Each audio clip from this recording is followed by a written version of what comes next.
All Might was fighting Nomu, so there was no help from him. The rest of your classmates couldn't get over there quickly and safely either. He reached for your head again, and you ducked just to see his palm flip towards you. There was no other option, so you rammed the side of your fist into his hand, feeling that pain again, and watching as your hands fell apart the same way your ankle did. I need to use the quirk, but what if I'm immobilized again? I'd be as good as dead. But at this point, you dodged another attempt at grabbing you again. I'm going to have to take the risk. There's no way to win this without it. You took a deep breath and imagined it coursing through your veins. Just a little bit. Just enough. You could feel your body picking up its agility and strength as you moved, and because of the adrenaline, it was harder to feel the pain in your ankle with every step. His hand hit the one that was already chipping away, and you pressed further and further into the palm of his hand. I can't feel my right hand. You DM brat. He rasped. You smiled and kept pushing back until you were able to stand. If you wanted to hold hands, you could have asked first. The smirk crossing your face was bigger than the distance between you and people who could help. You pushed until he flew back, and you couldn't bring yourself to stare at your hand. He took a second before standing up and charging at you again. You acted as if he had a knife, waiting for him to drive forward before grabbing his wrist and urging him forward before throwing him off balance and bringing him down to the ground again. It was odd. After feeling the power, it was as if you could sense more. It was easier to read movements and come up with counter moves. As great as the power felt, you couldn't control it, so when you jumped to attack him you went up higher than expected. You could see All Might fighting 𝗏𝗏, and before you knew it 𝗏𝗏 was hurling straight at you. You braced for impact with nothing else to do. You were off course and off balance with a giant monster speeding at you. You tried to shield yourself just to realize it wasn't only the 𝗏𝗏 headed towards you. It was also the dust and debris from All Might's attack. You covered your eyes the best you could too as you felt yourself falling. There was no way to fall without getting hurt at this point, and you prepared yourself for the cracks of your bones when you smacked into the ground. The sound of explosions rang out before you were knocked out of the way. He caught you but ended up dropping you when debris hit him with no free hands. You rolled on the ground and coughed. You dumbass. He screamed at you. Now you get to explain because what the hell was that? He lifted you and started running back to the others. You were slower now that the energy stopped flowing, and you could feel the pain with every step again. Yeah, thanks for catching me. 𝐻/N. Izuku didn't give you a second before he hugged you. I'm glad you're safe. I'm sorry for not realizing earlier -- I told you kids to get out of here. Don't you listen? All Might barked at you guys. Shigaraki was still running towards you guys. Looks like we're fighting anyway. Kirishima took a stance. All Might started punching 𝗏𝗏 rapidly, and it matched his pace. The wind pushed everyone back, including Shigaraki. He flew back and grabbed onto a rock, and the 5 of you braced yourselves, trying to cover your face from the dirt flying at you at high speeds. You tried to look, but quickly felt yourself lean back, your feet slipping out from under you. Todoroki and Kirishima grabbed onto your wrists, bringing you back down onto the ground. The wind was going at least 70 miles per hour. Finally, the wind stopped, and as the dust settled you could all see the hole in the ceiling. All Might launched the 𝗏𝗏, but the dust covered the area where All Might was. You could see All Might finally when you stood up, helping the others, and ignoring the pain shooting through your leg and up your spine. Shigaraki got up and scratched his neck, rasping and breathing fast in frustration to himself. Come and get me. I dare you. All Might warned, glaring at him. He was standing completely still and stared over his shoulder. It was terrifying. You glanced over to Izuku. He looked deep in thought. Nothing new though. He was staring at All Might, so you did too. He looks weaker than usual. Why wasn't he moving? Doesn't he want to lock these bad guys away? Something's wrong. This wasn't how it was supposed to go. Shigaraki squealed, cackling, but wheezing to himself. It's not fair. It's not fair. He was like a man-child throwing a tantrum because he didn't get his way. Shigaraki, do not worry. He's weak. Just look. The others are recovering as well. Let's get this over with. We'll kill All Might. 𝗀𝗎 spoke, appearing behind him. Let's take care of the villains recovering. Kirishima turned and hardened his hands. Todoroki turned towards the 2 of you to talk, but Kirishima spoke first. Midoriya. Izuku launched using one for all straight towards All Might. Izuku. You screamed, following behind using one for all. Just enough so that your legs wouldn't shatter. Stop. You reached out and watched as 𝗀𝗎's warp formed a wall between Izuku and Shigaraki. Shigaraki's hand slowly emerged from the warp. It's going to touch his face. The way Mr. Aizawa's elbow and your ankle replayed in your head. He's going to die just like 𝐻𝗏𝗏 almost did. Mr. Aizawa can't help this time. You reached him in time to push him. Shigaraki's hand missed his face and planted itself on your shoulder. You grabbed Izuku the same way Bakugo had caught you earlier, and a gunshot rang out as you slammed into the ground, yelling as your shoulder hit the ground and scraped. After you bit your lip, eyes squinting from the pain, you looked frantically at where the shot came from. The help was here. Pro heroes were coming in. My legs are broken. I can't move. Izuku looked at you, grabbing onto your shirt. I know. Just stay still. Help is here. His bottom jaw quivered as he lay there, and you gritted your teeth before looking at your surroundings. Shigaraki was backing up towards 𝗀𝗎. Let's get out of here. He rasped, turning to walk through the warp. As he turned, he got shot multiple times before 𝗀𝗎 moved the warp to cover Shigaraki. All Might was still covered by some kind of smoke or steam. Izuku tried to adjust before groaning from the pain. I couldn't do it. I couldn't help him. 𝐬/N. What? You asked, trying to keep him still. That's not true. It sounded like All Might, but a skinnier, thinned-out person walked into view instead. He looked like a completely different person. If it wasn't for you, I would have been dead. Thank you for that. Izuku was crying, and you just stared at them. By the time the things around settled, All Might looked like a skeleton. Midoriya's. Are you guys all right? Kirishima called out, running over. No. Yes. Don't come over here. Izuku yelled, and a large cement wall came up from the ground, blocking you three from everyone else. Thanks, 𝐶𝐮𝐬𝐽𝐽. You saved me there. All Might sighed in relief. It's no big deal. You need to be more careful next time, All Might. That could have been bad. He warned from the side of the wall before standing up. You were still staring at All Might, trying to decide if it was some kind of trick or something. He looked over and made eye contact with you. Your eyebrow was raised, and you were trying to figure out things in your head.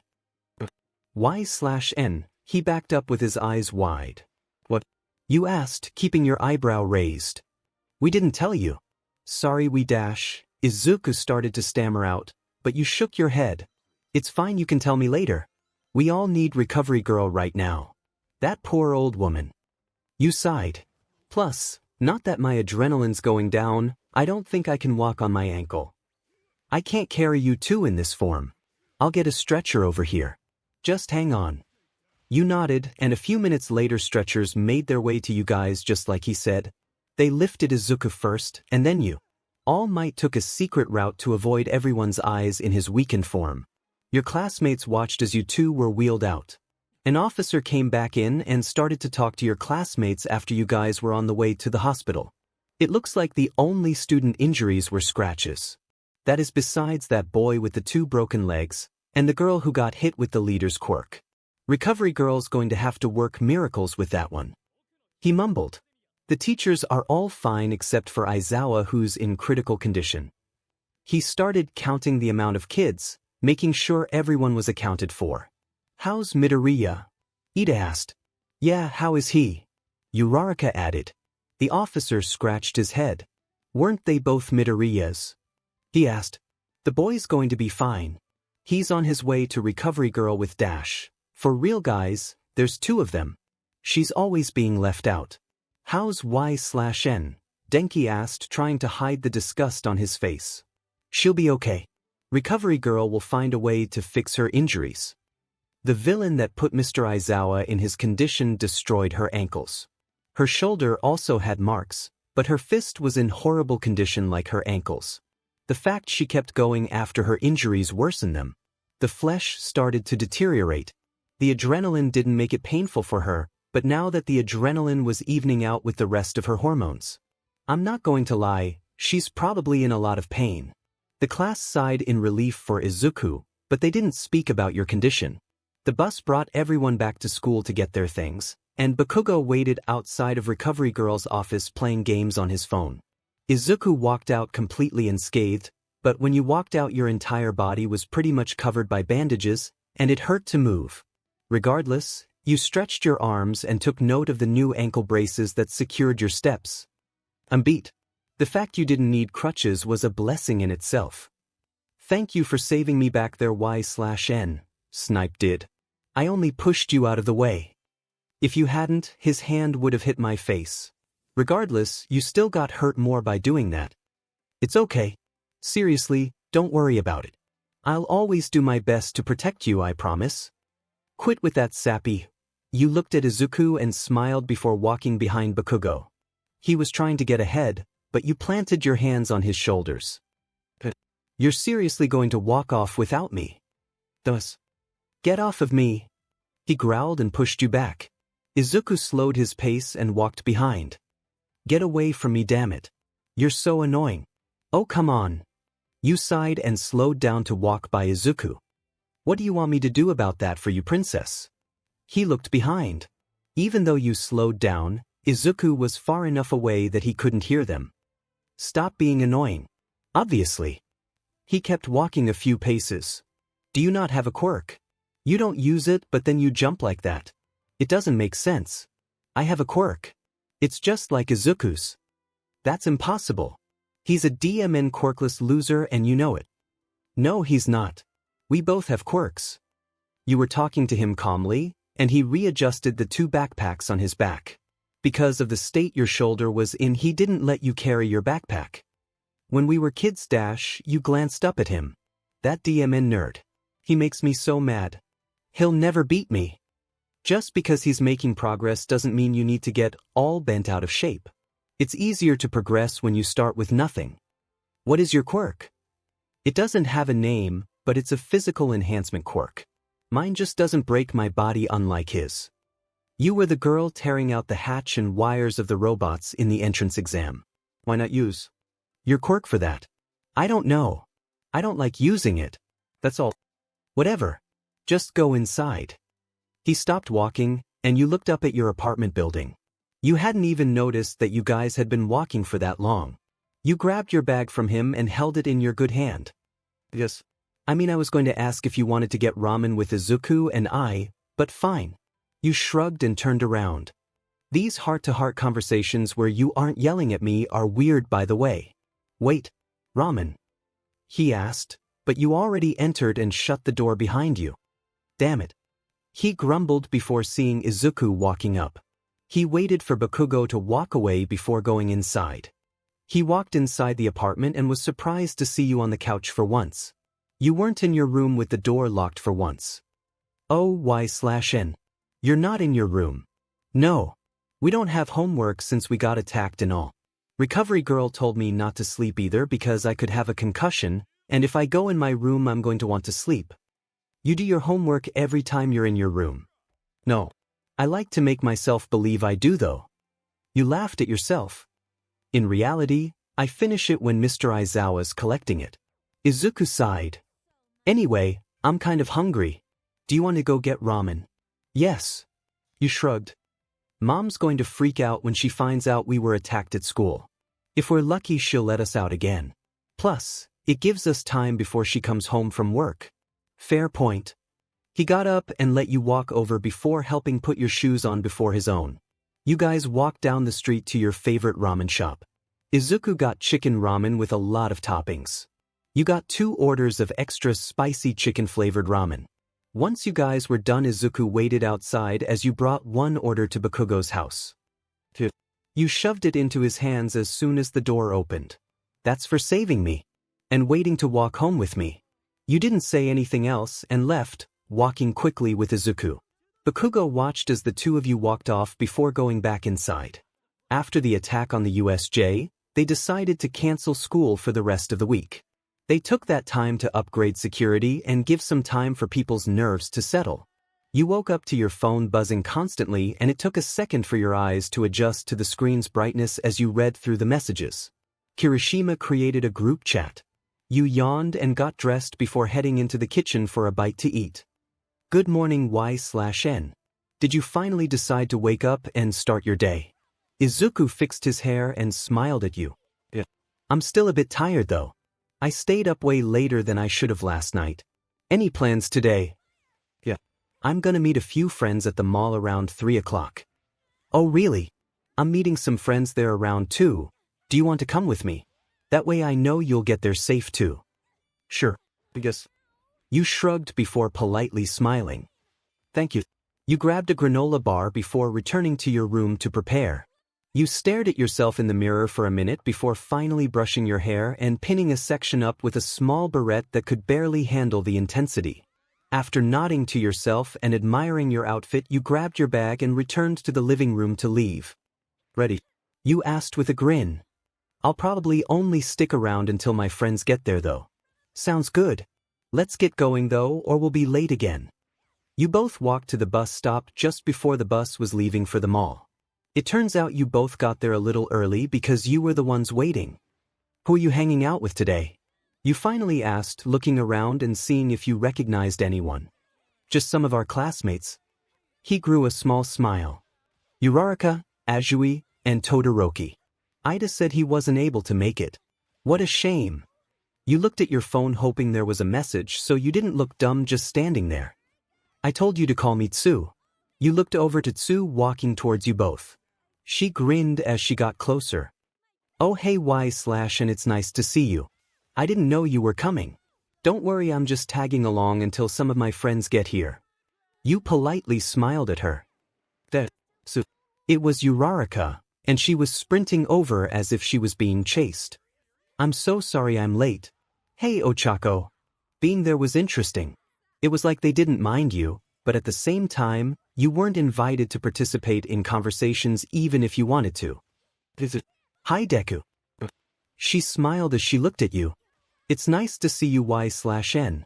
What a nice surprise." "Good to see you too." You started looking around praying one of them would get here early, just as an excuse to leave. These interactions were painfully awkward. "I think I just saw Kirishima up there, so I'm gonna go. See you guys later." You waved and walked off. "Wait, Kirishima's here. I wanna say hi." Ochako started to walk after but stopped to finish her conversation with Izuku. You were trying to keep an eye on how they acted when you were gone. Were they more relaxed? Happier? Maybe I act too different to fit in with that group. You bumped into someone. Sorry? You shook your head. "I need to start paying attention to where I'm going." You mumbled and tried to fix your hair. That small bump made the clip fall out, and now you were worried about one more thing. "I tried so hard to look nice to hang out with all of them today." "Excuse me, sorry again." You moved to get around him so you weren't in the walkway anymore. "Midoriya." You finally took the time to see who it was. "Todoroki." "Great. I didn't know you were going to be here today. Are you alright?" You looked back at Izuku, who didn't notice you leave. Nobody did except for Uraraka, and it was only because you mentioned Kirishima. "They're all down there." You pointed to their small group and continued on your path. You just wanted to get to the manga store. Izuku wouldn't want to go into a store like that. He usually didn't unless you dragged him, so it would be fine until everyone got here.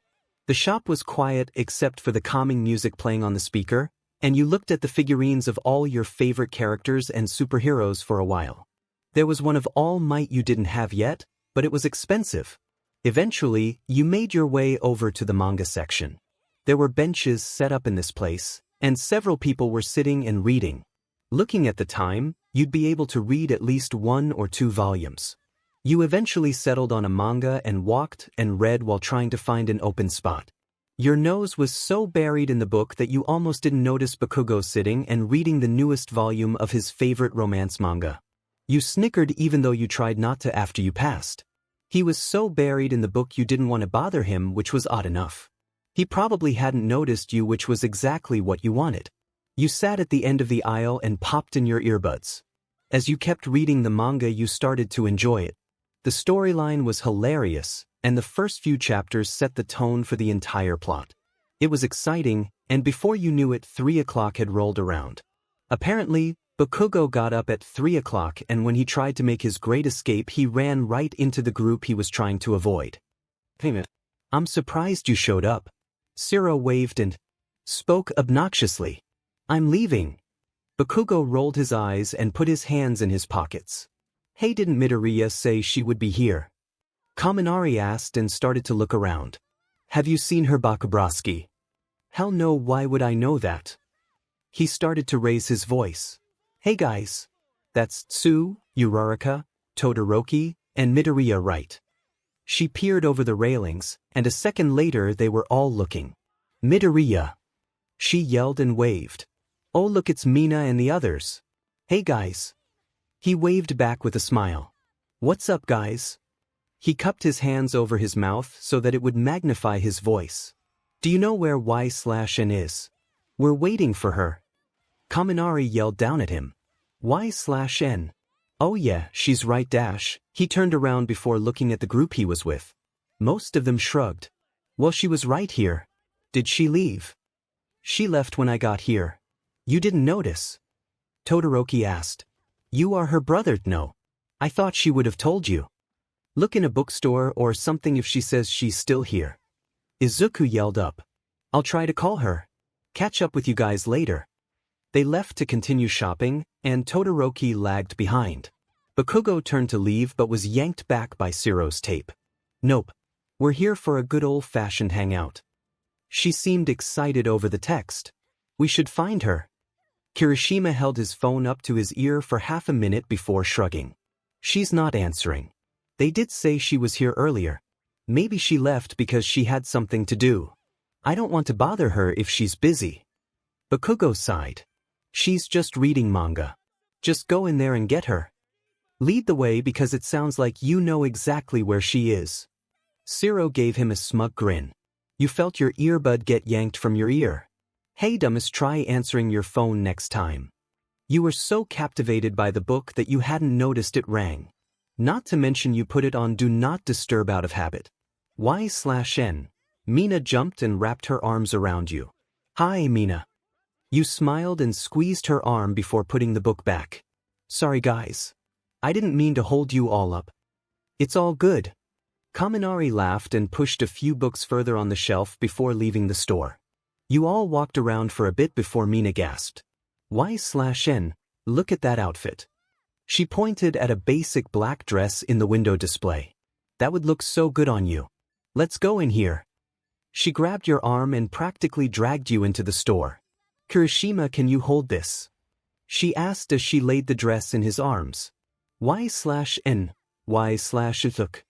She grabbed the same dress but in blue. We can match. Yeah.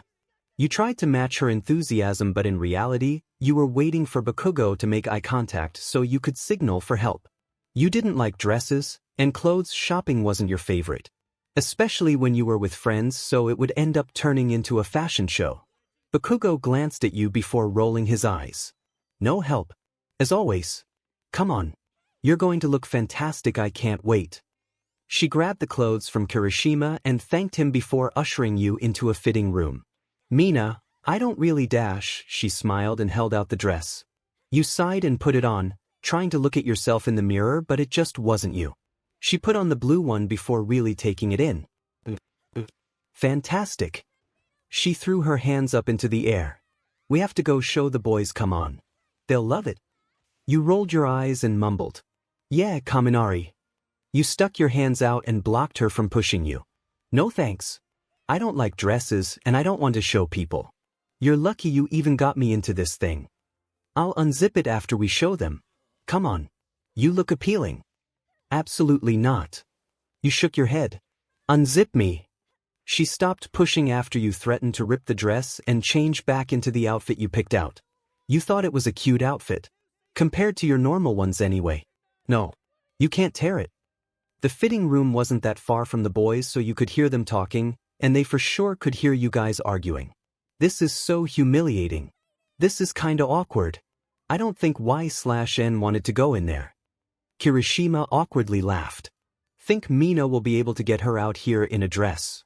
From the sounds of it, Midoriya hates dresses. Kaminari sighed and crossed his arms. Such a shame. I bet she looks great. She does. Mina screamed. Come on. Bakugo scoffed. She hates dresses. Not gonna happen. He crossed his arms. This is a waste of time. Hurry up in there, you losers. He screamed. Shut the hell up, Bakugo. You scream back. Be considerate for once. I'm fighting for my life in here. Come on, 𝐬/N. Mina stomped her foot on the ground. Unzip me, Mina, or I'm going home. Then you're cute, but we'll be going home in that cute dress. She puffed her cheeks out as if that would persuade you before trying to push you out again. That's not how that works. You told her with your arms feeling like they were going to snap from the force she was trying to use to get you out of the door. Oh yes, it is. It was funny at first, but you started to feel yourself genuinely start to get irritated. She wasn't respecting your boundaries, and you had already pushed yourself by doing it in the first place. Our dresses are matching. I can't go without you. I barely know them. And you, for a matter of fact. Stop. You waited for her to gather her strength for a big push before easing your arms and ducking. She tripped over you in her dress and fell outside of the fitting room. You quickly stood up and looked at her before closing and locking the door. You're not getting it unzipped without me, girl. She announced as she knocked on the door repeatedly. You stared at yourself in the mirror. The dress hugged your curves in all the right way, but there was no way anyone else would see it. You didn't have the confidence for that. Momo would look great in this though. You turned and started to twist your body any way you could to get the zipper down. You almost had it, but the zipper was too short, and you barely missed it with your fingertips. Ugh. You started to grab it and try to get it off without tearing, but it wouldn't give. The fabric wasn't stretchy enough. Seriously. This is a waste of time. Bakugo yelled to you guys again. I'm bored, so I'm leaving. Mina, this was just a way for us to get to know each other. You don't have to make 𝐻𝗏𝗏 feel uncomfortable. Kirishima sighed. I mean, I know you and Bakugo knows 𝐻/𝗏, but it's kind of weird having us listen to you guys fight over whatever you guys are fighting about. Yeah, let's just go. Kaminari smiled at her when she peeked her head out. Even though I'd love to see you two in matching dresses. He joked before getting hit by 𝗧𝗱. You guys are so boring. She rolled her eyes before going back in and knocking on the door. I'll unzip you. No. You told her, and finally got the fabric over your torso and felt the instant relief of oxygen. Go away. 𝐻/𝗏, I'm sorry, I didn't mean for dash. You opened the door in your normal clothes before shoving the dress in her hands. She looked at you wide-eyed before going in to change. Do you guys want to watch a movie? Kaminari asked as you walked out with your bag clutched close to you. He looked up to you waiting for an answer, but your heart was pounding into your ears from the frustration coursing through you. Pass. I'm going home. Up with you guys later. After putting your hands in your pocket and feeling your phone, you picked up the pace. Thanks for the invite. Oh, okay. Kaminari and 𝗧𝗱 responded before going back to looking at movie tickets. I'm sorry about her 𝐻/𝗏, Kirishima whispered to you. We'll see you later. He smiled and you kept walking without looking back. Mina came out while you were walking away. She looked so good. We could have matched. Why is she going home anyway? We only went to one store. Talk about a Debbie Downer. She sighed dramatically. Don't make her uncomfortable and she won't leave. 𝐻/𝗏 isn't hard to understand. Bakugo rolled his eyes. I'm leaving. This is boring. Mayor of Frown Town. Mina called after him. Both of you. I was hoping 𝐻/𝗏 would stick around to make things more interesting, but it turns out she and Bakugo are pretty similar, huh? Kaminari shrugged. No wonder they're best friends. You think? Kirishima asked as he watched Bakugo turn out of view. I don't think they're similar at all. You were heading to the exit doors. Usually, you would have called Izuku, but you didn't want to be a burden to his group either. He deserved to have fun. The manga store from earlier caught your eye, and you looked around before sheepishly walking back in to finish the novel you had earlier. You were more than happy to ignore any guilty thoughts about leaving by drowning them out with music. Your phone dinged at the perfect time, when you were grabbing the next book to buy and take home. You put your new novel in your bag before walking out of the mall for real this time. You let Izuku and your mom know that you wouldn't be home for dinner. It took you a second to realize the sun had gone down. Mina took so long trying to get you to showcase that stupid dress. It was definitely that since finishing that volume didn't take long at all. You walked to the ramen shop you two always went to, and the guy at the front desk recognized you. Your friends in booth 3. He smiled. Thank you. You nodded respectfully to him and walked in. Bakugo was picking off the toppings of his noodles. You didn't have to wait for me. You set your bag down and slid into the booth. Sorry, I tried to get here quickly. He shrugged before mixing his bowl and grabbing a ton of noodles with his chopstick. I already ordered for you, so I hope you want what you always get. As if it was planned, the server dropped a bowl of ramen off in front of you. You eyed Bakugo before even looking at it. Extra spice. He nodded. Crumbled bacon. He made sound since his mouth was full. I see you even added the egg. Did you get the nori in the broth? Yes. He rolled his eyes. You're so picky. Just get it how it normally is. He watched as you grew more satisfied with every bite you took. You're a DMN pig. You're inhaling it so quick. Can you even taste it? You responded and smiled the best you could with a full mouth. It's spicy. I love it. I had them add extra chili sauce. He grumbled. You fake cleared your throat to get his attention. You're paying right. He sighed and tried to not roll his eyes. I forgot my wallet. You came here from the mall. I'm not stupid. You have your wallet. You laughed before leaning and cracking your back. Yeah, you're right, but I paid last time. Whatever. He kept eating before switching to drinking the broth. How have your grades been? You made a so-so movement with your hands before shrugging. I asked you how your grades were. Yeah, I know. They're fine. Last time I checked I had 1D, and the rest are C's except for training. I'm glad to announce I have an A+ for that. D in math. You set your bowl down after drinking the broth. Ramen was always delicious. Thanks for the meal. Why don't you just get a tutor? It's not like I'm failing. Technically, I'm still passing. Plus, I don't want to pay someone to give me more work. You're probably copying that DMN nerd's homework to even get that far. At least Izuku helps me when he can. I only copy if he's too busy or too tired. Bakugo rolled his eyes and put money on the table. Nobody should ever be too tired to help you. Just ask someone else if he's being a bad sibling. I'd probably end it if I was related to that thing. Shut up. You shook your head. You don't understand how hard he works. Plus I could, but the only other person who's probably capable of teaching me math is you, and I don't feel like learning with a dog yapping in my ear the whole time. You both got up and thanked the server on the way out. See you Monday. Seriously. He started walking by you. I always walk you home. I'm not a little kid anymore, it's fine. You shook your head. It's the right thing to do. He yelled at you. You shrugged again and kept walking before randomly breaking into a sprint. He immediately started to run too. Stop chasing me, you creep. You shrieked. Help. He's chasing me.